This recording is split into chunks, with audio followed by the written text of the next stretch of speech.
Hey everybody, thank you for tuning into the Stuff I Heard podcast. I'm your host, Josh Peak, and today is episode 271.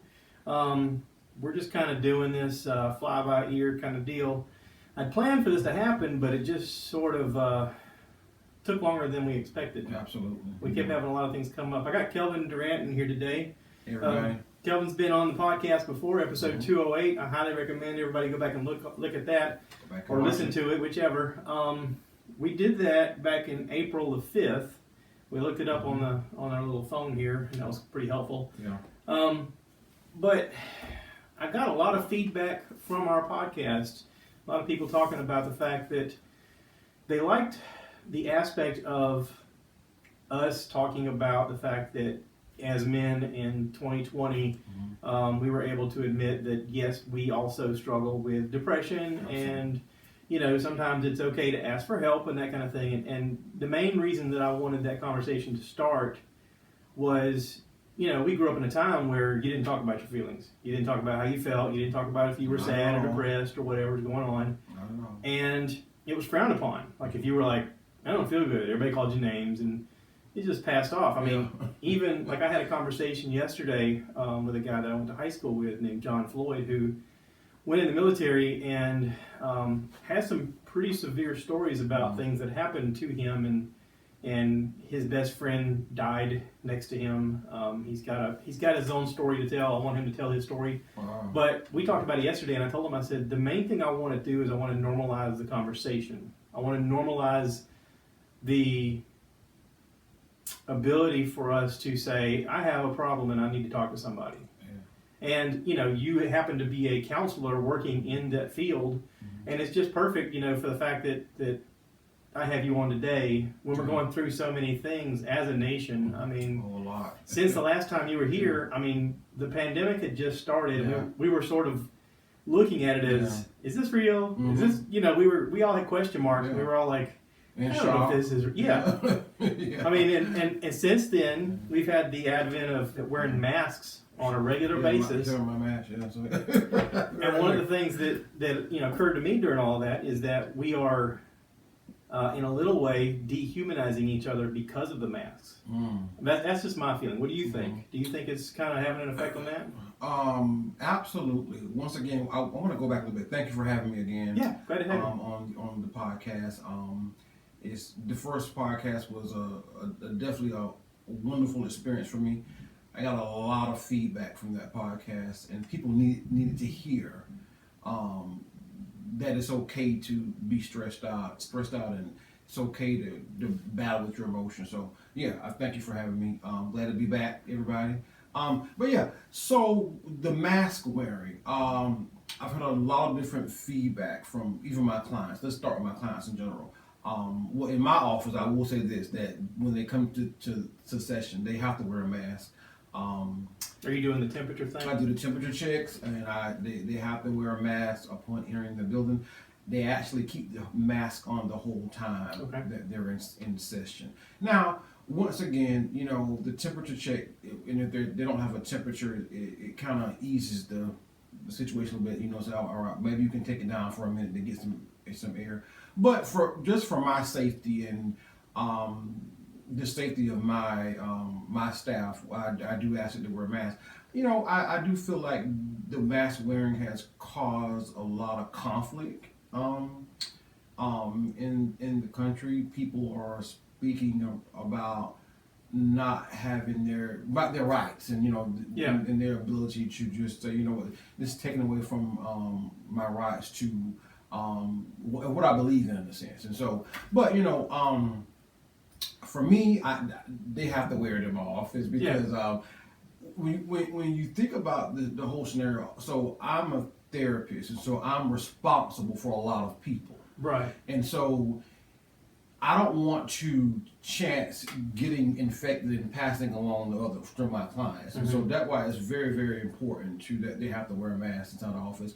Funny you should say that, because just recently I was talking to my biller, and yesterday, her name is Debbie Miles. Shout out to Debbie Miles. Hope you're looking at this.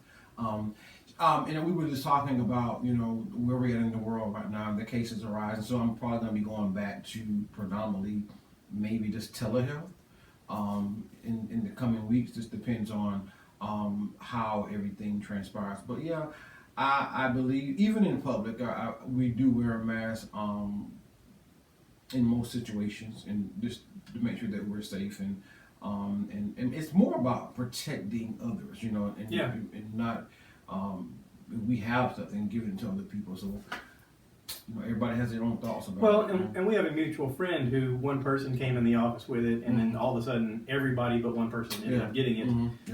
And so it's you kind of see how that transfers, and it's easy to understand. You know, I look at a lot of these scenarios. I mean, this podcast, I guess, in a way, is sort of like your office in the fact that I got people coming in every now and then to do a podcast, and I'm not testing everybody. I'm assuming they're okay. I mean, I'm kind of taking it on good faith, but at the same time, it's like, I hope we're okay. I mean, I don't know for certain, but you know, I guess I don't know. Maybe you start taking temperatures maybe when they come in. I'm in that rarefied air of being like, I think we're going to be okay no matter what. I mean, hopefully. well, for me, you know, I was just I attended church this morning over the phone, of course, because we're not going in. You know, and I just have to just put this out there. So I know what my faith teaches me. So I have to believe and pray to my higher power, which is God, and just ask Him for protection through this whole process and this situation. Because I choose to believe that sometimes people put situations higher than what they need to be, and not realizing whomever, and if they have a belief system, whomever they believe in. And for me, I choose to believe that regardless of whatever's going on, regardless of the coronavirus or any other illness or sickness, the flu, I have a faith in my higher power that I'm going to be protected and everything's going to be okay. Yeah. And that's true. Well, and then there's the extreme version of that when you listen to like Christian Scientology, who believe that they don't get any medicine whatsoever, and that if you die, you're gonna die. Like it's God's will. I don't believe in that. I think that's a little crazy. I think if you got the access to medicine, use it. But at the same time, I am sort of faith-based as well, as going, I think I'm going to be okay. I think God's got His eye on me and making sure I'm okay. And I'm also, pretty precautious. I mean, I've been lucky in the fact that even with this injury, everybody I've come into contact with has been very conscious of healthcare protocols and stuff like that. And every office I've been in, people have been wearing masks and that kind of stuff. And I've been conscious that if I touch anything, to make sure to wash my hands, not touch my face, which is difficult. I mean, especially like if you got to touch your eye, because it's whatever, using tissue or something like that. Just don't touch it with your hand. You get to washing your hands on a regular basis. But even then, like limiting the amount of people in some of these places has been important, and they've done a good job of that every step of the way. But a lot of people out there, like you go to like Walmart or Sam's or any grocery store, and it's just like, okay, let's put on our masks and I hope everybody's doing the same thing. But you tend to see a couple people in there that are just like, I ain't got time for this. Defy the rules, just defy the rules. What I didn't like was the politicizing of the event, where suddenly it was, if you don't wear a mask, you're obviously of this political camp or that political camp, and it's like, no, there's just some people out there that are on their own program, and I get that defiant thing. I mean, that's sort of what America was founded on. Of the, I don't want to pay extra for tea. Y'all can kiss my ass, British. Get out of here. We want our own country. I mean, as Americans, it's sort of that bravado of saying, hey, I'm independent. I don't need you guys. What I wish there was more of is I wish that would bleed over more into people's politics, where instead of them being of one camp or another camp, they're willing to be in the middle and go, let's listen to both sides and let's talk about it. Absolutely. And it also, for me, it goes back to regardless of what camp you're on, just morally, what are your morals and what do you believe in? And some people just get on board because they're followers. I mean, there's a lot of people who are just followers. They don't actually pay any attention to anything somebody's saying. They're just willing to join along. I listened to a guy on a podcast talk about, he listed a couple of different sites that basically you can go on and get your own opinion of what you believe in based upon what people's ideals are. And it's just like a question and answer thing. I think one of them was proscons.org. and it's just a non-biased thing of you take a questionnaire and you answer your questions, and it doesn't tell you, well, you should vote for this person. It says, well, this person believes this but doesn't believe that. It gives you a rundown of every one of your political candidates based upon your district and everything, as to who you need to vote for. And honestly, I didn't hear about it until after I voted, and once I heard about it, I thought, well, crap, I should have gone in there and looked. But after the fact, would it have changed the way that you voted? You think? Maybe. Okay. Maybe. I mean, I took it once before. Is it 4 years ago? I took it once back then, and it was like, you side more with Rudy Giuliani. And I started reading some of the stuff he was going for, and I was like, I don't like any of the stuff he's talking about. I thought this site's broken, you know. But there's varying degrees upon everything. Like no two people are going to agree on everything. Oh, absolutely. You know, and I wish there was more understanding of that from people in general, of them going, you know, okay, well, this political person believes in this and this and this. I agree with probably 60% of what they think. You know, one of the things you mentioned that I wanted to just bring back up when you were saying the pros and cons. You know, in my therapy, I use that a lot in my sessions, especially with clients who are battling an addiction. And I do a pros and cons activity. What are the pros of using? What are the cons of using, and so forth. And you know, but when you consider the pros and cons, that for me, that activity is so instrumental because it allows you to see on paper what are the pros of me changing, or what are the cons of me changing, and it's almost like a motivational type activity. Which allows the person to see which area, which direction they want to go in. And the unsaid part of that is you're forcing that person to be honest. Absolutely. Because up to the point that they write a column list and they go, well, these are the pros, they're lying to themselves about why they're involved in something. And when they put it out in words, and then look at the list and go, well, that doesn't look right. Yeah, and you know, it's also a form of what motivational interviewing, which is a form of therapy that a lot of it's a form of a therapeutic modality that a lot of therapists use, which the client is in the driver's seat of their own recovery. Which means essentially that as the therapist, we provide them with the tools and suggestions and tips, but it's totally up to the person as to whether or not they actually want to change. And when I use it a lot in my therapy because, you know, as people and as a client, they're the master of their problems. It's like saying, that's like, you know, having a couple and one of them looks at the other and says, you need to start working out more. The other person is not going to want to work out unless they want to work out. Absolutely. The same thing with, you know, if you want to change anything in your life, like if you're struggling with addiction, you're not going to change until you want to change that addiction. Like, you know, I've heard people talk about hitting rock bottom, and then when you hit rock bottom, you go, well, I'm not putting up with this anymore. And that's what makes up your mind to change. And that could be with addiction, that could be with anything. I mean, for me, it was, personally, it was a past relationship. I knew what I wasn't willing to put up with anymore, and I hit rock bottom in that relationship. And I said, I guarantee you the next relationship that I agree to be in, I'm going to make sure that this person has these other values because I am not going to put up with. And number one was trust. Number one was trust. And I was like, you know, I can't see myself being with anybody else that I don't trust. And you know, when you're younger, you think stuff like beauty. You think, you know, I'm going to have a good time. You think, oh, they're a good dancer. They like the party. They cook, you know, this thing I like to eat. Whatever the thing is. As you get older and more things are of different values to you, things like trust become number one. Things like dependability. You know, the fact that they sleep in, that doesn't matter anymore. The fact that they maybe party with you or don't party with you doesn't matter anymore. The fact that they may like the same things you like doesn't matter anymore. Because you go, I want someone with the same values I have. And that's a big deal. I mean, that's a hard thing to kind of wrap your head around when you're younger. But as you get older, you're like, okay, so we like different things. But intrinsically, our value system is the same value system. And when you mentioned the rock bottom, you know, everybody's rock bottom is different.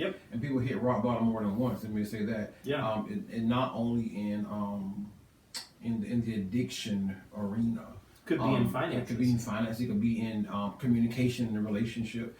Could be a number of things that people hit rock bottom. So could be something to do with their job. Yeah, some kind of. Some people have hit rock bottom now when it comes to their emotion with this COVID, this pandemic, and not being able to totally understand it, and just like their depression is so intense and so extreme, and so that's their rock bottom, and just figuring out ways, which is where therapy comes in there. Figuring out, in most cases, not all cases, some people figure things out on their own, but it's good to have a trusted source that you can talk to about these things, especially, and I brought up addictions for a reason, because in this time, and right now, we're going through this horrific pandemic. I have been seeing a lot of clients that have increased their drug use, a lot of referral from different sources where people have are using a multitude of more drugs, and they pretty much, they're not saying that it's on COVID. They relate it to some relate to the stress, and some relate to the fact that it's their lifestyle, and it's always been their lifestyle, due to being brought up in a certain situation has caused them, a traumatic situation has caused them to use. But once again, that's where therapy comes in, to allow that person to see the pros and cons of changing. What is their worth? I do an activity in some of my sessions. Why are you worth changing? Why are you, when you consider that question, why are you worth changing? And the key word is worth. Why are you worth changing? And individuals have the opportunity to write down all the reasons why they are worth changing. And the activity is so amazing because it takes them to a different place, and they write down all these reasons I'm worth changing. For example, to be a better father, to be a better mother, to be a better person, to get my happiness back, to release this anxiety. So there's numerous reasons and ways. So I challenge people, if you're dealing with this, even at home, whatever you may be dealing with, it could be anything. Why am I worth changing to be a better communicator? Why am I worth changing to be a better husband? And so forth. So that tends to work. So and it has been great response with that. What are your thoughts about it? Well, we are uniquely lucky with where we live because of the availability of jobs, but we are also going through what most of the country is going through right now, in the fact that COVID has affected a lot of people's jobs. There's been a lot less people working. A lot of companies have had to downsize their force because people aren't buying goods like they were, because it's a domino effect of people lost jobs, they don't have the money to buy things, so then they don't have the money to buy things, they can't hire enough people to do the jobs. But then the people who are working themselves ridiculously. And during all that, we are wearing masks, we are socially distancing, and with that quote unquote socially distancing, we're in a sort of to me, a situation where we're distancing each other from each other, and we're not communicating as well as we should. I ask myself all the time, why would someone go down the hole of addiction? And some of it is genetic, some of it is circumstantial, some of it is, what else have I got going on? I'm bored, I got nothing else to do. Why don't I try this? I mean, there is a certain portion of people, there was a time in my life where I thought the same thing of, I'm indestructible, let's see what can happen. And I'm sure a lot of people go through that. But then you get caught up in the addiction, and then it takes over your life, and then it becomes a really hard thing to get out of. But again, you're not going to change until you hit rock bottom, and so it becomes a whole thing, with that. And some people don't change then, but I'm so glad we're going to talk about this briefly about addiction, because everybody has their opinions about how a person becomes addicted to drugs and or alcohol. For me, when I started counseling, and so I'm very transparent, and and that's why I pride myself on being authentic in my therapy, and my authenticity I choose to believe has really made me a standout in what I do, because I come from a family of addiction. I was brought up in addictions, and alcohol and drugs and you name it, you know. So part of me genetically inherited that trait, right? But there's a form of therapy called the choice, the reality therapy, and then the choice choice theory, where people have the choice to decide upon what they're going to do. Yeah. But I've always thought about the notion. I've always just said this in some of my clients that I choose to believe that no one wakes up in the morning and wants to become addicted to drugs and alcohol. No one chooses to wake up in the morning and say, I'm going to become addicted to alcohol. I'm going to become addicted to crack cocaine. I don't believe that. Right. So for me, in my therapy, I choose to believe that there is something that has happened in a person's life, whether they want to totally communicate that. I choose to believe there's a traumatic experience, not always traumatic, but there's always something that has happened that has caused that person to turn to drugs and alcohol. It could be or food. Absolutely.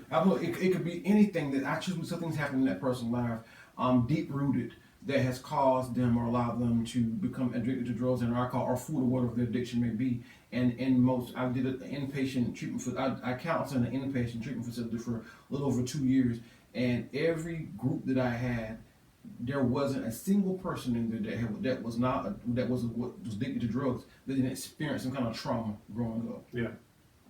And some people inherit this disease, and I truly believe it's not their choice.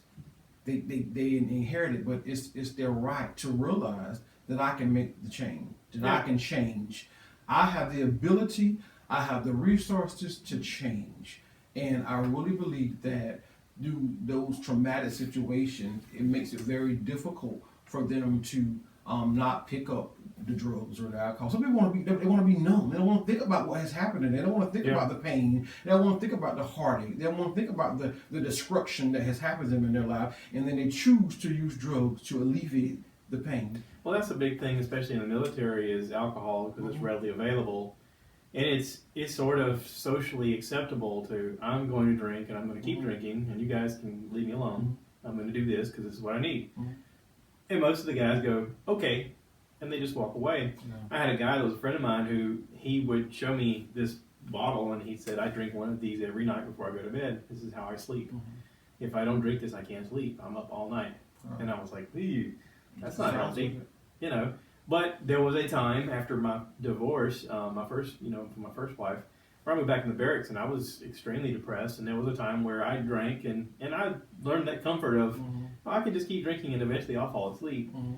Luckily, I was an addict. I mean, I whatever that gene is that people have or don't have, I don't have it, because I'd be like, I don't like the way I feel. I'm not doing this for like several weeks or a month or whatever, and I didn't have that urge to go, I gotta have another one. I mean, thank God. I mean, but I could have easily been that person. We have it in our family history to be that. So, I got lucky in that sense. And I don't know about my friend. I lost touch with him. But, there's a lot of people out there that deal with these kinds of things. And I think some of them at times go, I want to change, but I don't know how. I don't know where to start. And that's a big question mark for a lot of people. And I don't know if anybody listening right now is going through that kind of stuff. And if you have a question of where do I start, sometimes it could be talking to your friend. Sometimes it could be talking to a pastor. Sometimes just talking about it as often as you can will get somebody to recognize that you need help, and they'll point you in the right direction. Sometimes a church, sometimes, an actual counselor, they'll lead you in that direction. And that's what you need. You need to talk about it. I mean, you start by admitting it. You start by admitting it. That's always the first step in everything, is saying, absolutely. I have a problem. Now, I say that because I want to make a joke. A friend of mine, Go ahead. my buddy Greg, he's listening right now. Hi, Greg. Greg's been on the podcast many times, and he called me the other day, and he says, listen, I have a problem. And I was like, okay. He goes, I'm addicted to playing Animal Crossing on my stupid Nintendo Switch. And I was like, what? Because he's like, I haven't watched TV. I haven't done I got him started doing his own podcast. He does a podcast called 5 and 40. And he's like, I haven't done a podcast in 2 months because I can't stop playing this stupid game. He goes, I am so addicted to it. And I was like, well, admitting you have a problem is the first step. And he goes, no, listen, let me tell you about it. And he starts telling me about it. And I go, I want to play. So if you see that right there, Yeah. I bought a Nintendo Switch and now I'm playing Animal Crossing. Oh wow! So now you play Animal Crossing. And my wife, God bless her, she's allowed me to do it, and I've been bored. Yeah. But you know, Well, rightfully so. I mean, it's you have a lot going on. it's a little bit of escapism. It's a little bit of you know problem solving. It's a little bit of I can't do anything right now with my eye, so here's some things I can do to achieve some things. And I don't know if it's healthy, but at the same time, it's again for me, it's not as addictive as it is for him. For him, he's told me like it screwed me up. Like I can't. I got my phone for a reason. I was looking for something I want to share with everybody. He's like, there's a lot of things that I haven't done. I've neglected to do because I'm playing this game. And I was like, okay, well that's definitely a problem. But the fact that you're telling me it's a problem means you understand that it's a problem. Well, and and that's what goes back to with addiction. Just first admitting it that you know, hey, I do have a problem. I need help with it. And like, regardless of speaking to a counselor or anybody that of their choosing, you know, you have to admit and there are different stages of change. And the first stage is free contemplation and trying to, do I have a problem? No. I don't think I really have a problem. No, I think it's okay. I think it's okay to, you know, to take a few pills. You know, it's all right. It kind of winds me down. You know, right? And then you go on to the contemplation stage with the person identified that, well, maybe I do have a problem. Maybe I'm taking a little bit too much. You know, I thought that it was okay, but I think I'm taking a little bit too much. So they start thinking, well, you know what? I probably do have a problem. You know, because I should not be taking 3 pills a day, right? So then they move on to the preparation stage. And the preparation stage is what I call the stage where I have a plan. The plan is, all right, I realize I have a problem, so I'm going to start maybe going to some meetings. I'm going to start maybe going to the gym to exercise and to get my mind off of it. Just to doing something that they got a plan that is, I'm not gonna take these pills anymore. I'm going to go into the gym. I'm going to go work out, go to some meetings. That's the planning stage, which is the preparation stage. The 4th stage is the action stage. The action stage, I like to call it, is the stage where the person's doing it. They're actually doing it. They're actually maintaining their sobriety.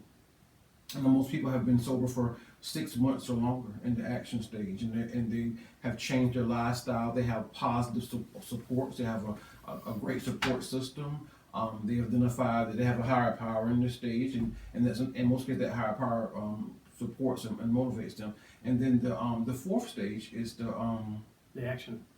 Maintenance stage is the 4th stage, and that is the stage where they are maintaining the behavior. They're maintaining their sobriety, and in this stage, most people have been sober probably about 2 years or longer. They're maintaining, but it takes a lot to get to the maintenance stage. And then there's another stage, and the thing that people don't like to hear about, which is called the relapse stage, because what happens is people relapse. You know, one of my when I was actually working on my license and I had to get supervision, I was in my supervisor at the time said a phrase to me, and I didn't quite understand what that meant about 3 years ago. And she said, relapse is recovery, and recovery is relapse. And so what that means is you're going to always go through this. Some people relapse and they recover, and they recover and they relapse, and they recover and they relapse. So it's a continuous cycle in most cases. And that's why most people always consider themselves and call themselves an addict, which I totally disagree with that. I don't think a person should constantly call themselves an addict. For me, it's the mentality of thinking, well, if I'm an addict, when I go into this store, rather than me getting this Pepsi, if I'm always an addict, I'm going to get that Coke 45. Right? So I don't choose to believe that a person should consistently call themselves an addict. That's just Kelvin Durant's thought about it. So everybody looking at it. So because it's to me. I think that is in place because it's trying to force the individual to admit to themselves on a regular basis, I have a problem and I struggle. And I think that dialogue is what they're trying to get people to have is like their normalcy. Because if they're honest, then they're honest with other people. So if someone comes up and says, hey, would you like a drink? And they have, say, alcohol addiction or whatever. They say, no, I can't. I'm an actual alcoholic. I mean, if nothing else, maybe that gives an open air conversation for someone else who hears it to go, hey, listen, I have a problem and I haven't really talked about it with anybody, but I heard you say that. And is there any, maybe the point of it is just to have the person be honest, but also open dialogue with other people. Yeah, and for me, I've always, I don't like the fact that you call yourself an alcoholic either, or an addict or whatever. Yeah, and I did it for me personally, like, when I hear that conversation and I hear that said out loud of, oh, it's not my fault I have this. No, it's your fault. Like, I'm more of the responsibility portion of it. I'm more of the, you made a choice. Like, your life is a series of choices, and up to a certain point, like, you make, 90 decisions a day per day, and at a certain point, it's no longer your parents' fault, it's no longer your society's fault, it's your fault because you keep making choices every day that leads you on a path. I mean, I was raised more on the responsibility side of things to say, no, this is on you. Yeah, and you have people that will fight your thought about that, and that's okay. And but I like the conversation. Like, I don't mind disagreeing with people. As long as somebody's willing to talk and not just bark at each other. I mean, I like the conversation. I like to have the back and forth because I think that's what's needed the most is conversation. It is, and I've kind of toggled with that. I don't know. I feel like in a lot of cases, because most people are inherited with that gene or that trait.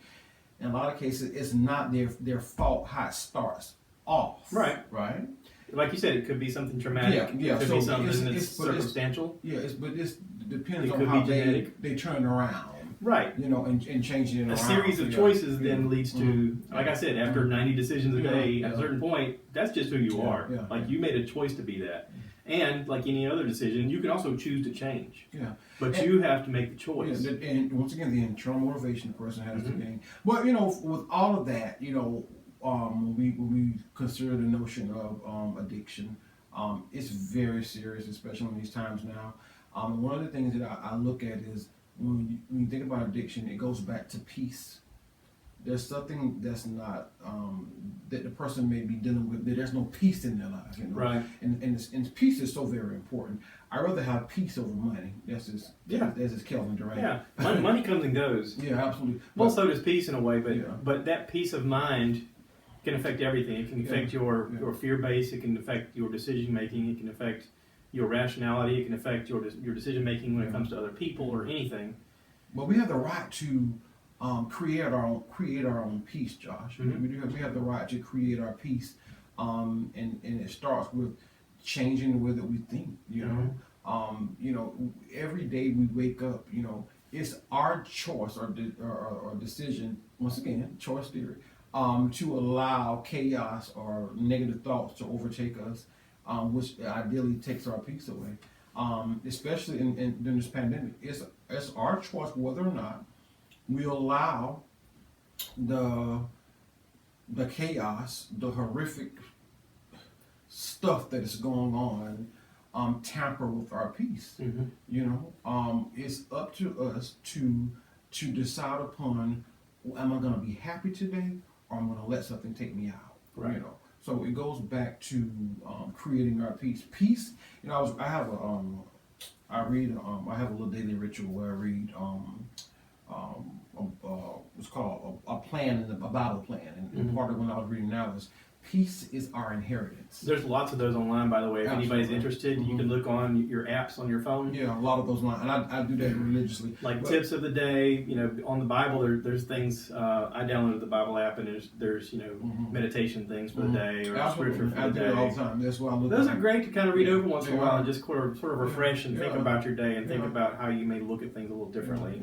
And it read about peace is our inheritance, and I was like, wow, it's up to me to take this inheritance and use it in my life. It's up to us to decide upon whether or not we're going to be peaceful or not. Well, so I encourage everybody to. And we're in a time, this election was a great time of unrest. I mean, there was a lot of people that this election consumed them. Oh. I mean, it was us versus them mentality. Everybody's in one camp or another, and it was like, how about we all just calm down? Like, there's nobody out there saying calm down. No peace. Right. There's nobody out there saying it's okay. But it's to me it was more media than it was individuals, because the individuals I come into contact with on a daily basis, we talk about our difference of opinions and stuff like that. But I don't know if it's because I've opened up a dialogue where I'm like, it's okay to disagree, let's talk about it, or if it's perhaps just the time and where we live, or the area we live. Maybe it's the community we live in. But to me, the people in our community was more willing to have a conversation. And again, I don't know my own portion of that, how that affects it, but I had a lot of great conversations with a lot of people, and it was good to have civil discourse. I mean, that part of it was necessary. Now I have some friends that are, on polar opposites when it comes to their political beliefs, and they were nasty online with each other, and I was like, you guys are buddies. Like, I don't, I don't know why you're being so nasty to one another. Like, your peace was interrupted. Your peace was interrupted. I was like, if y'all were standing in front of each other, you wouldn't talk like this. And it was just like, I had to like back away from social media. I was like, I don't even care that much. I just had to like back away and go, it was a terrible this doesn't make me happy. I don't want any part of it. Yeah.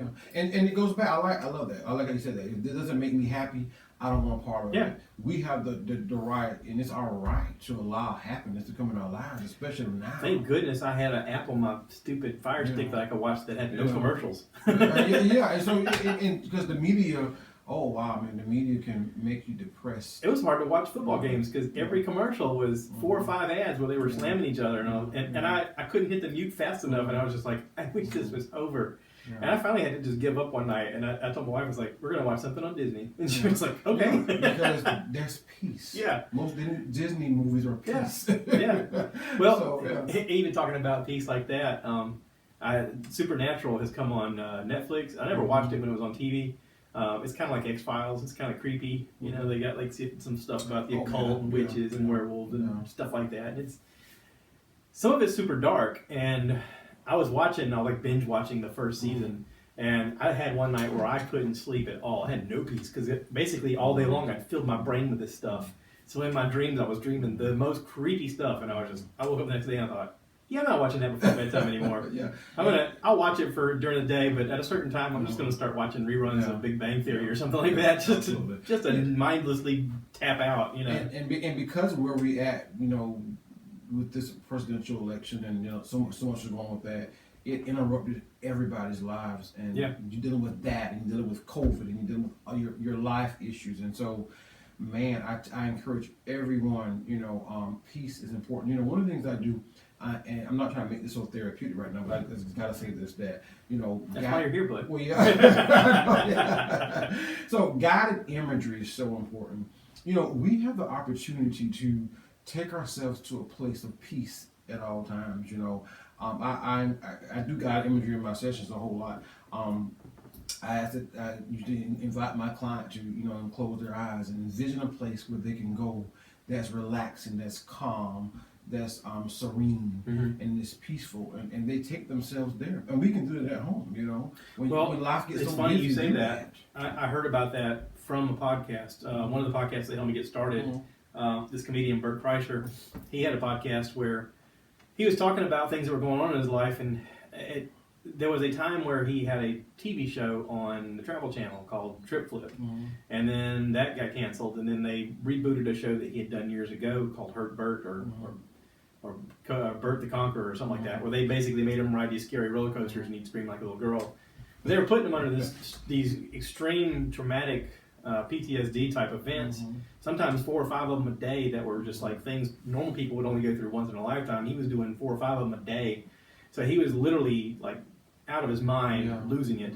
And when he'd come home, everything had to be amped up to 11. Otherwise, he was like, "Why are we even here? Like, there's nothing on fire. There's nothing jumping off of anything. I don't have a lion chasing me. I'm not, diving out of the plane or something.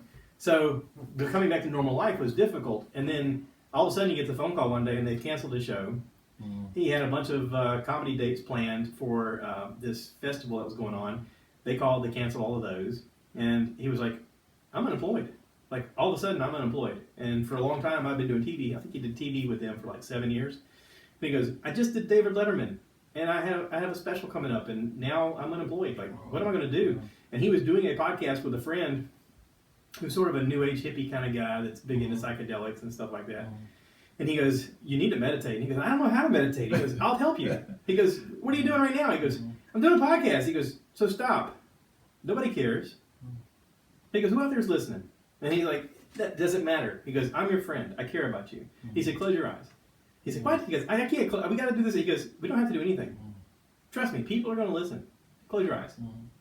And he led him through this like 18-minute guided meditation. My eyes 2 minutes ago. He said, close your eyes. He did it like on the podcast. Yeah. I'm listening, and I was at the time of my life, I was having a lot of stressful things going on at work, and I pulled over off on the side of the road, and I listened to it, and I closed my eyes, and I listened to him kind of guided meditation of just think about where you are, think about this room, think about the fact that you've got books right here written by people like Ernest Hemingway and Kurt Vonnegut, and they're just there waiting to tell you a story. Their life is full of adventure, and they're wanting to tell you all about it, but you haven't even touched them. They look like they've never been opened. Yeah. But think about the fact that you're here. He just went through this whole thing, 18 minutes of a lot of silence. And when it was over, I felt better. He felt better. He talks about it still today about how he's like, that one time Duncan came over and gave me guided meditation on my podcast. He goes, changed my life. And it does. Yeah, it does. It's important to have that peace. Yeah, it's so very important. So there's apps that you can download. There are apps, There's an app called Calm. I've heard about it being sponsored on podcasts that you can download. It helps you meditate. There's lots of them out there. Yeah. If you're curious about it, look it up on your little search thing on your apps. There's apps out there that are free. Yeah. They'll help you guide a meditation they play some nice music that just calms you down. And it's nice to do that once in a while to just decompress. And one of the things I want to tell everybody, and this is a free intervention that I'm giving people today. So when you think about peace, and we was talking about peace, I encourage everyone at home to, when you get a moment, close your eyes, and I want you just to repeat these words.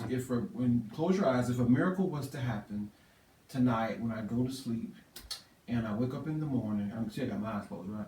When I wake up in the morning and everything is amazing, my life is peaceful, everything is how I envision it to be. The question that you will ask yourself is, how will I know, and what will be different? So when you close your eyes and just envision that your miracle has happened. If you don't believe in miracles, then it's okay, divine intervention of what you believe in. But close your eyes, and when you wait and you got your eyes closed, just think about your miracle has happened and your life is totally at peace and everything around you is amazing. You feel love. When you open your eyes, you ask yourself the question, what is different? How will I know that this miracle has taken place? Yeah. How will I know that I'm at peace? What would have changed in your life? So I encourage people to do that. Well, and with that being said, with the injury to my eye, every time I go to an appointment, they ask me things like, are you having suicidal thoughts? Are you okay? What is your state of mind? Stuff like that. Man, I've been okay. I've been lucky, I guess, because of proper mental health and because of proper communication with a lot of people. And great friends like myself. And great friends like yourself. That, every step of the way, I've sort of had this knowledge that everything's going to be okay, faith-wise as well. Everything's going to be okay. No matter what, everything's going to be okay. Like, if the job stops tomorrow, it's going to be okay. I'll find another job. If I have to sell the house, it's okay. I'll find another house. Absolutely. I can move into an apartment. Wow. There's lots of things I can do. Yeah. There's options. Now, I'm luckier than a lot of people. I've done a lot of planning ahead of time. I've done a lot of the hard work ahead of time. Absolutely. There's not a lot of people that are in the same position that I am that maybe has this kind of event happen, and then all of a sudden it's just chaos. But every step of this, I've been like, okay, my biggest fear was I lose the eye and I lose the job because I can no longer do my job. Then what? I'm a guy with one eye. How am I going to find a job with one eye? And then some little voice in my head went, there's people out there that hire people that are handicapped all the time. You can get a job with a handicapped guy. They need to fill a quota. I was like, oh yeah, I could get a job with him as a handicapped guy. Or when Halloween comes around, you can go to the bank and work at I could be the pirate, yeah. They need a new Captain Morgan's guy. I'm your guy. I can do the stand-up and everything. Yeah. I'll grow out the special mustache with the little twirls on it. Yeah. Make a lot of money during Halloween, but anyway, so. But, every step of the way, I was like, okay, my biggest worry was that I was going to lose the sight in the eye altogether. The moment it happened, I thought, oh no, I just derailed our lives, mine and my wife's life, forever. This is where life's going along in this path, and all of a sudden, And Wow, it goes in a everything totally different changed. path. The peace was interrupted. Yes. Absolutely. Yes. So, and it was extremely painful. I was scared of the surgery. I didn't want to have surgery on my eye. The fact of even touching my eye terrifies me as a kid. When I watched Star Wars as a kid, remember the thing with Princess Leia where they put her in the room and that thing comes at her eye and it gets closer and closer, and I always look away. I never watched the scene end.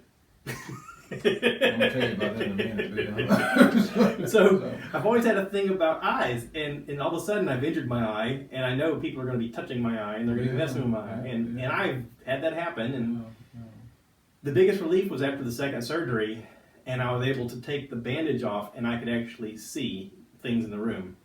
It wasn't great, but I could see things in the room. All of a sudden, like, my worry went from a 10 back to like a 2. I mean, it just night and day of, oh, this will get better. And every step of the way, I've been lucky in the fact that there's been the right person working that night, or the right person on duty the next day, or, oh yeah, we need to get you scheduled for that. Oh, we can do it tomorrow. I mean, every step of it has been so beneficial. I mean, you can see now. Well, it's getting back. Yeah, but you can see. The reality is right now that you can see. It's coming back. Yeah, absolutely. Yeah. You know, I still have a long road to go, but I'm very hopeful now. Where I used to be worried, I'm very hopeful. But there's a lot of people out there dealing with a lot of things that they've lost that hope. And so I think when you mentally get to the point of you lost hope, you go, well, if we're going to burn it down, let's burn it all the way down. I mean, there is that portion of mental health where people go, doesn't matter. I'm already at this spectrum of the thing. Let's just see how far I can set my life on fire. I mean, and that happens, you know, and those are depressed individuals that I see. I see those people. I see those individuals, and is it difficult to show them the light at the end of the tunnel? And is it difficult to allow them the opportunity to see where they're at and that they do have some peace right now? Yeah, it's difficult. But you know, I encourage those clients to live in the here and now. You know, living in the here and now. These are the things that you have. You know, you have health. You know, well, you live, and I think so one of the forth. things that they're missing the most is they're missing someone around them to go, I'll help you. They're missing that component of having someone in their community or someone in their circle that says, it's okay, you're not alone. I mean, that's the biggest part. It's just support. Ideally, it's just support. But I encourage anybody who's going through that kind of stuff, just talk about it with people. Someone out there is going to lend a hand. There's a lot of people out there that are gifts from God that they just want to help people. Yeah, they want to help, and that's one of the reasons, you know, why I got in this profession, because you know, as a child and early on into as a teenager and a young adult, you know, but more specifically as a child. You know, I'm not gonna get into the whole thing because I'm gonna be writing a book very soon. So be on the lookout. We'll be on there to do a podcast, talk about that. So, you gotta have a special link that we'll pot up on so you'll definitely hear a lot about that. But yeah, I can help do your audiobook, and we'll just you can self-produce it. Yeah, all right. Probably a little bit cheaper too. Oh, I ain't gonna charge you nothing. So you know, but more absolutely, I've been there, and you know. Just feel like you're not having anybody to talk to about problems and issues, and you have to and create your own internal peace within in your drive. And people oftentimes ask me, well, you know, because a lot of people know my story, and how did you get from where you were at to where you're at now? And I just for me it goes back to my higher power. Yeah. Because let me tell you. It was a lot. It was a lot of pain, and it's just so for a long time there was no peace. You know, I'm just getting the peace in my life now. After going through it though, like I hear a lot of people talk about going through struggles, and when they get to the other side, little things don't bother them anymore. They're like, it doesn't matter. Yeah. Like if you've seen what I've been through, none of this matters. Yeah. I mean, I got a buddy of mine who reached out to me recently. And he was telling me about, you know, when I had my injury, he sent me a picture of his son's eye. He said when he was 5 years old, he had his eye cut in half in an accident. He's 13 now and he can see, but he sent me this picture and I was like, oh my, because you can see the line. And I thought, I don't even know how I could process that if it happened to me, first of all, but second of all, how could you process that if it happened to you and you're the parent? without losing it. Yeah, And he's like, my wife's a healthcare professional and she lost it. He goes, but I've been through war, so I was like, okay, let's go to the hospital. We got it. He goes, for me, it was like, I've been through this other stuff that's way worse. So much that you gain some kind of strength out of it. Yeah. But I was there because we talked about this before. A lot of people don't know this, but I'm going to say this today. But me and Josh have some similarities because I'm still under doctor's care for my eye. I didn't know if you want to talk about it. Yeah, I don't mind talking about it. Yeah. So January of 2019, I had just started my practice, and this is where my piece was interrupted, people. So yeah. So January 2019, I just started my practice. I want to say it was around the end of January, February. I was in my office with a client, and I was doing a session, and I was, of course, we didn't have COVID back then either, so I was a little bit more closer in the session. And so I remember looking at the client, and I wear contacts, of course. Dang, I told everybody that. But yeah, I wear contacts, and so when I was looking at the client, my right eye was so foggy, and I was like, "Oh, what's going on?" I said, "Well, maybe I'm tired because I had to start this practice and start seeing people." And I said, "Maybe it's the contact. So when I get home, I'll take this contact out." So I went home, took the contact out, put my glasses on, and I remember still having a little bit of a little fog in my eye, like a kind of fuzzy little fog. And so I was thinking, well, maybe I scratched my eyeball because you put contacts in, you scratch maybe allergies. Maybe because I have allergies real bad. Yeah. So I went to work the next day.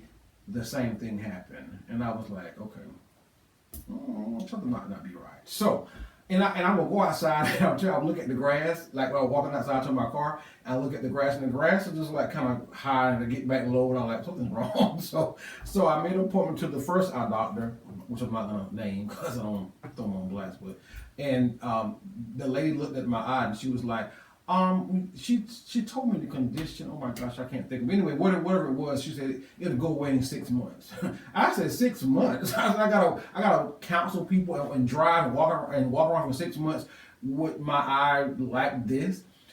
So I went back to work, and of course I was like, something's not right. So anyway, I made another appointment to Stokes Eye Center. I will call them out because they were amazing. Yeah. I mean, I went to Stokes Eye Center, and I remember the day that I went there, and my anxiety level went through the roof. So my piece is interrupted because the day that I went there, the doctor looked in my eyes. She said, "All right, we're gotta get some more tests.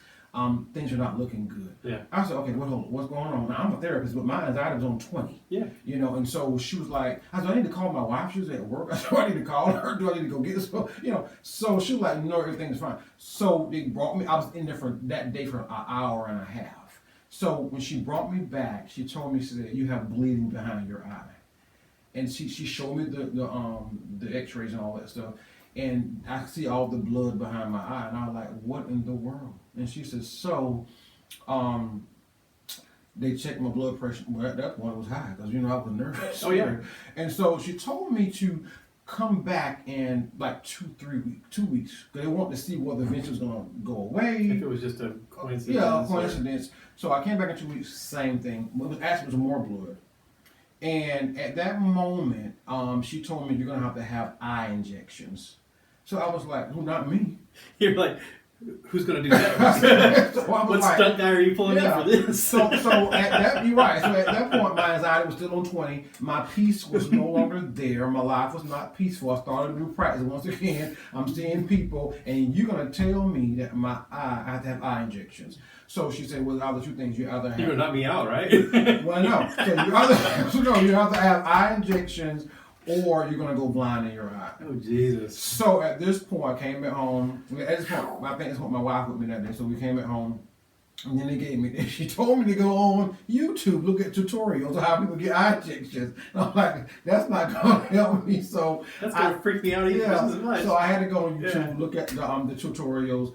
Make a long story short, I went back and got my first eye injection a month later. They held my eye open while I was awakened. I was awoke. Did they tell you to like stare at that thing? I had to look to the. I think she had a clamp on my eye. I think I had to look to the right, and then she put the needle in and she injected my eye with Avastin. Avastin is what cancer patients use to treat their. Did it hurt when they injected you? No, because they numb my eye, of course. They numb my eye, but I can feel the pressure going in. Because I have stitches on my cornea that's gonna have to be removed, And just the fact that he said, we're going to remove these, all I could picture is some tweezers and homeboy over there going, hold still. And I'm going, you hold still. So, but the first time, I tell you, I was petrified, and I got through it, and I have had a total of 5 eye injections at this point. Right now, thank God that the bleeding has stopped. My vision has returned back to. But you were telling me that the injections are normally used for someone who has cancer. But they checked and there is no cancer. They checked. There wasn't any. They didn't see any cancer or anything, and we're gonna keep saying that. Because but I asked you, I was like, "Is it something? Yeah, is there some other thing?" And you were like, "It's just one of those freak things that happens." And then I researched it, and she told me that, and I researched it, and yes, cancer patients do use that for people who have this condition use it for. I forgot, man, this is a long word, but yeah. So once again, my piece is interrupted. No peace at that point.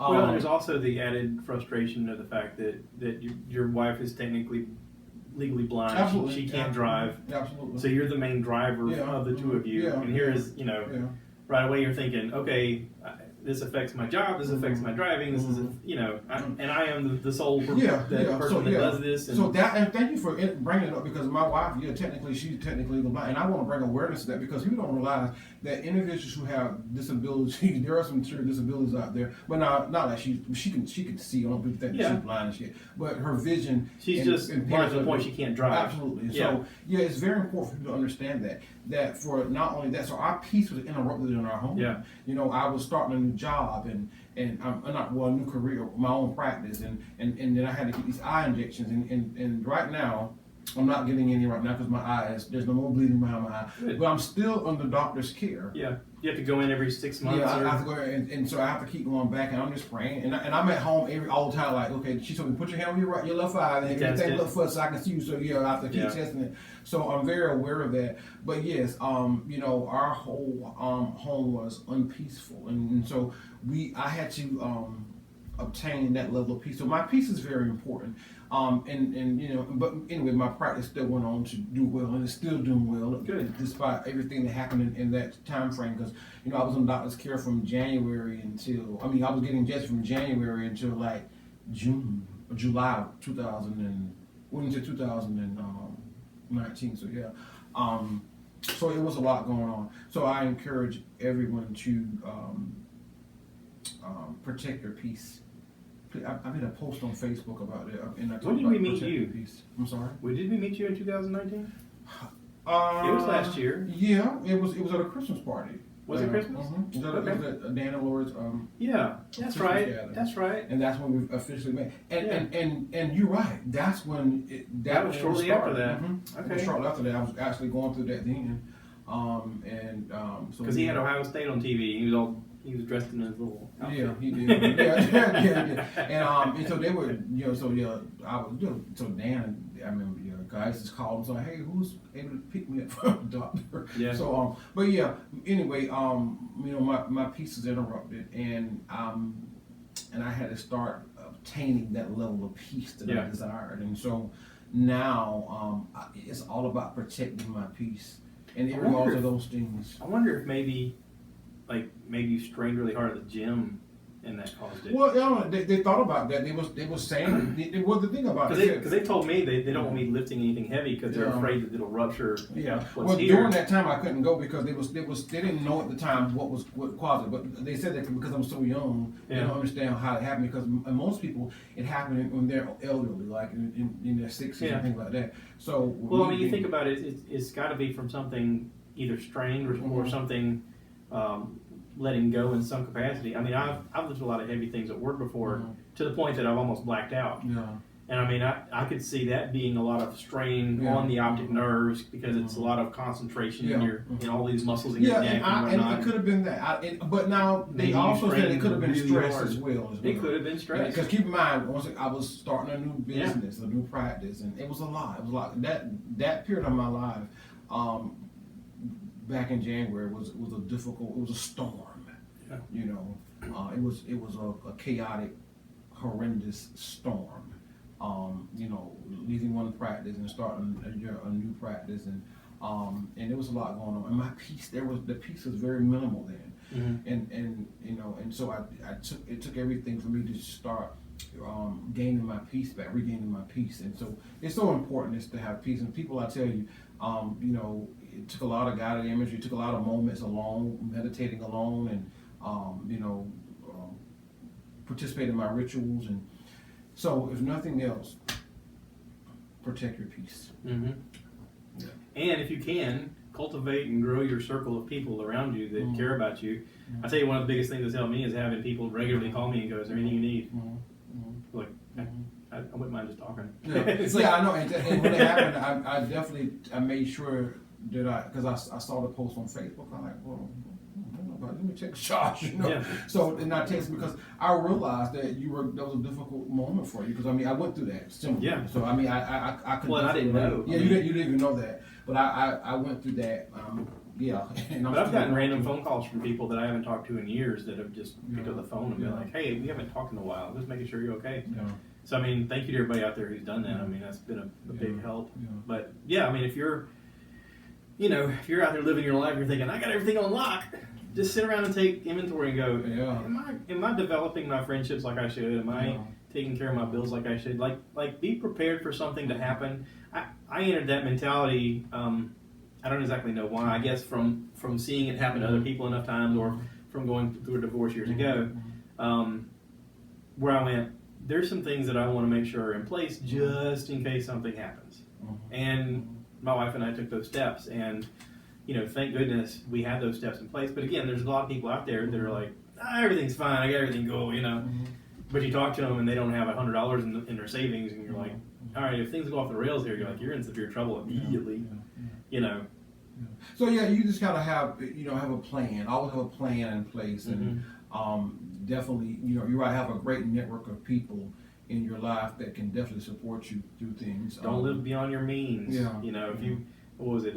My wife's dad one time, he said, "I tell you what, there's some people out there that can make $1 million and still be broke because they're going to figure out a way to spend $1,001 all the time to use it. Yeah, absolutely. But there's people out there that can make $100 and they'll be happy because they've learned to live on $100. And you just got to learn to live well within your means, and that sense of security does bring you some happiness because you're not worried about your bills and you're not worried about where the next meal's coming from. Absolutely, and just being happy and content with what you have, and even with the people that you choose to have in your life, just definitely being happy and content with just that.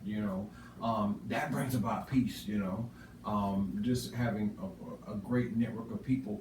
That has been difficult. For moments in my life, just not having a positive support system, and just having to try to do things on your own sometimes, and well, the fun part about being an adult is you get to make your own rules. Absolutely. And you get to say, all right, I'm not willing to deal with these people anymore. Just cut you out of my life, and I'll start over. So you're right. I did that a lot. And now we have the internet. Now you can reach out to everybody potentially. I mean.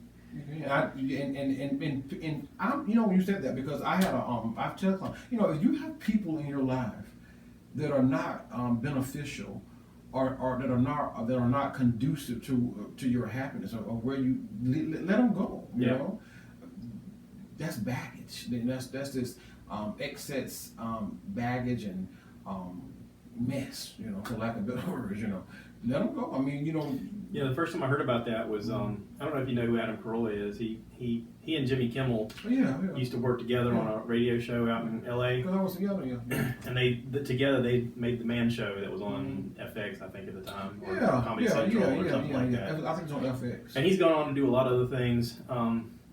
When Howard Stern went to go do Sirius XM radio, he left a void of that shock jock opening, and Adam Carolla became a shock jock guy out in Los Angeles, and he worked for, I think, Kiss FM out there, and did that for a bunch of years. Well, as business goes and as things change, they at a certain point said, we're no longer going to use you anymore, we're going to go young and Latino, so goodbye.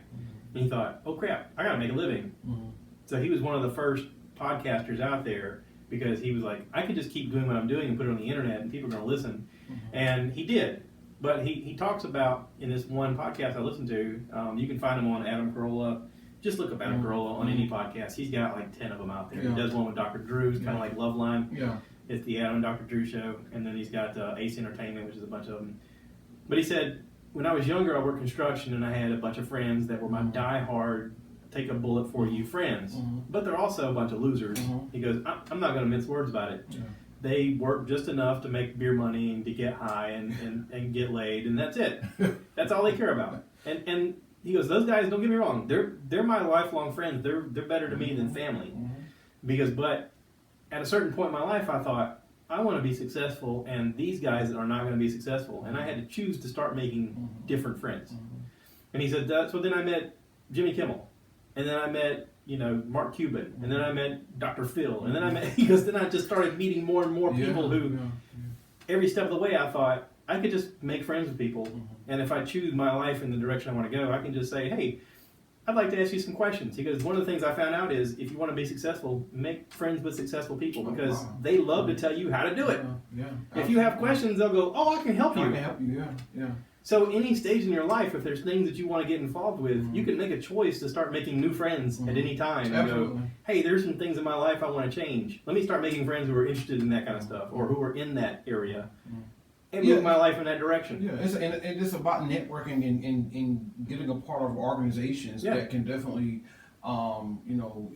increase you as a person, which is one reason why I joined this fraternity, Kappa Alpha Psi Fraternity Incorporated. Yeah, so of course I got my shirt on. Everybody's seen this. Yeah, so great fraternity. That's how we got invited to go to the robotics thing at absolutely, beach. Absolutely. Shout out to my frat brother, Harry McFadden. You remember? Yeah, remember Harry? Oh yeah. Yeah, and so this fraternity, Kappa Alpha Psi, has been really instrumental for me because it embodies achievement and just being able to achieve in every endeavor, and so it motivates me to be the best version of myself and just continue just striving to be the best man that I can be, not only in my personal life but also in my business life as well.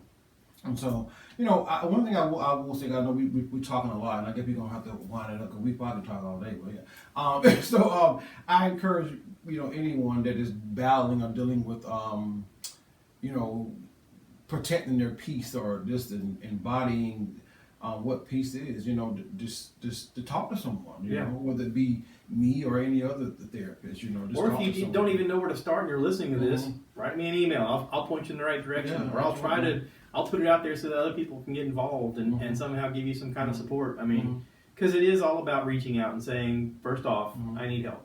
Yeah, that's the first step, to say, I need help. Yeah, I need, not that and some people may say I want help, but more importantly, it's about saying I need help. Yep. And that's where it starts. So once again, my information, I'm Kelvin Durant with A New You Counseling Center. I am the owner and the therapist, and of course it's my practice. So if you guys need any help or any assistance, Josh will tag it in the podcast. It'll be up there. So feel free to reach out to me, and I can be of any assistance to you. I definitely will be more than willing to help. Cool.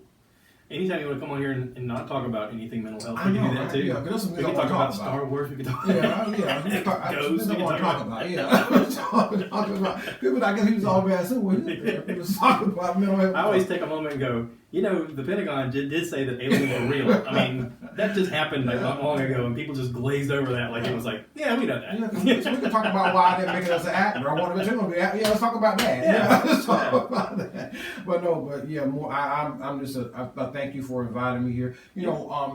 I appreciate you because this is definitely an outlet for people to be aware of who I am and my passion and things that I'm happy about doing. Yeah. So I thank you for inviting me to this podcast. Community is basically just reaching out to the people that are around you, and one of the things that I built this thing for is just to grow community. I mean, get people talking to one another. And you never know who may be in your circle. Like, I might know 20 people really closely, and they might also know 20 people really closely. And if we have an idea or something to share, we could potentially affect millions of lives through a network of people. Yeah, absolutely. Now, I remember you made a post, I think someone made a post. My mom. Yeah, your mom. Yeah, that's right, your mom. And she's like, I want that guy. That made me feel really good to say, you know, hey, have that guy that they talked about the mental health come back on. So, Mom, if you're watching, hey, I'm here. So if you need me, give me a call. So, so that made me feel really good. She's a nurse practitioner and a professor out at Francis Marion. She teaches the doctorate program for nurse practitioners out there. Wow, Yeah. impressive. She's kind of a big deal. Yeah, she is a big deal. She's listening right now. Hi, Mom. Love you. So yeah, I'm so grateful that when I saw that, I was like, wow, you know, someone wants me to talk, you know. So that made me feel really good. It's especially, you know, being new, not new to the mental health world, but new to just my practice and this in marketing. I'm still marketing myself actually. Yeah. And it's been going amazing. It really has. So I encourage people to reach out to me, look me up if you need any assistance or you got a Facebook page? A Facebook page, yeah. New You Counseling Center LLC is my Facebook page. My website, www.anewucounselingcenter.com. Go up there. It just kind of tells about me, about my practice, and I'm located on 901 West Evans Street, Florence, South Carolina.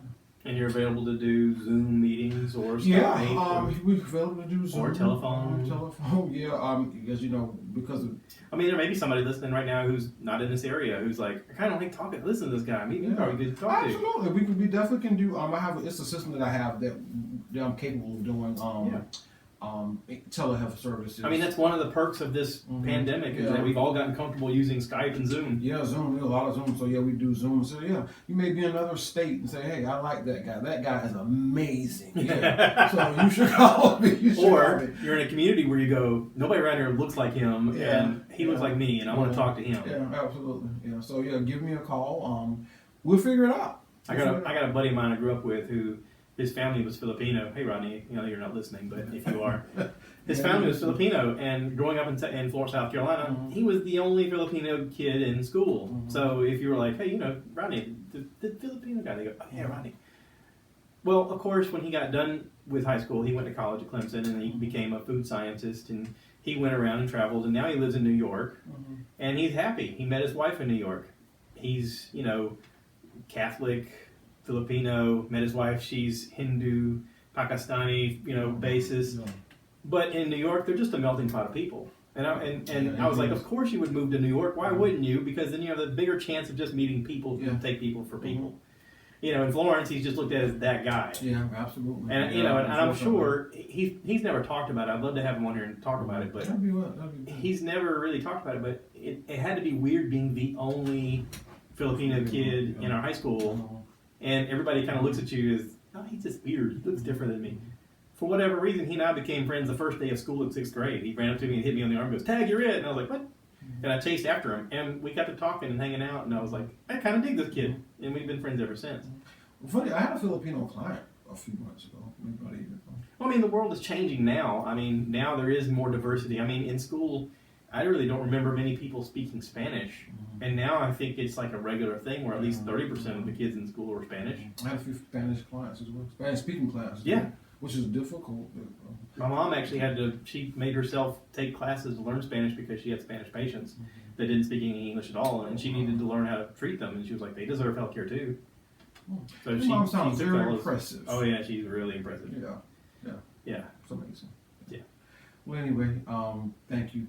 I'm glad you come on, man. I'm glad that I did come on. I'm glad we finally were able to work it out. We had this planned a couple times, and things kept falling through the cracks. Well, because we moved. You know, we moved. Yeah. And, you know, bought another. And I happened to poke myself in the eye. That kind of disrupted it as well. Poke myself in the eye. We moved, and we're still actually in the middle of getting that settled. Trying to get everything settled. So, but that's been a blessing. To be able to. I'm looking forward to seeing it when it's all set up. Yeah, I know. Yeah, we are. We just redid the kitchen. Yeah. Shot the Cameron Micro Real Estates. He was an awesome realtor. So you guys looking for a home, contact Cameron Michael. Just want to say that. Does he work for a realty company? Yeah, from Remax Professional, I believe. Okay. But yeah, it was amazing, and we're still getting the house taken how we want it. But great. Thanks for a great friend that gave us a great opportunity. So, yeah. That's awesome. Great deals are done. I'm glad it all worked out. Yeah, you heard great deals are done at the pool, right? Yeah. Expanding our circle, making friends. You know. opportunity. Yeah. But anyway, thanks for everyone and peace. Thank you, everybody who listens to the podcast. I appreciate all of the letters. I am getting them. Please continue to write in. I'm digging it. It's helping find my peace. Thank you to everybody who listens. If you haven't already, please subscribe and rate it. The podcast needs your support. Every little bit helps us grow, help us continue. That's it. Thanks for everything. And I always finish this by saying, "Cue the cow." So, cue the cow. To give me more likes. Give me more likes.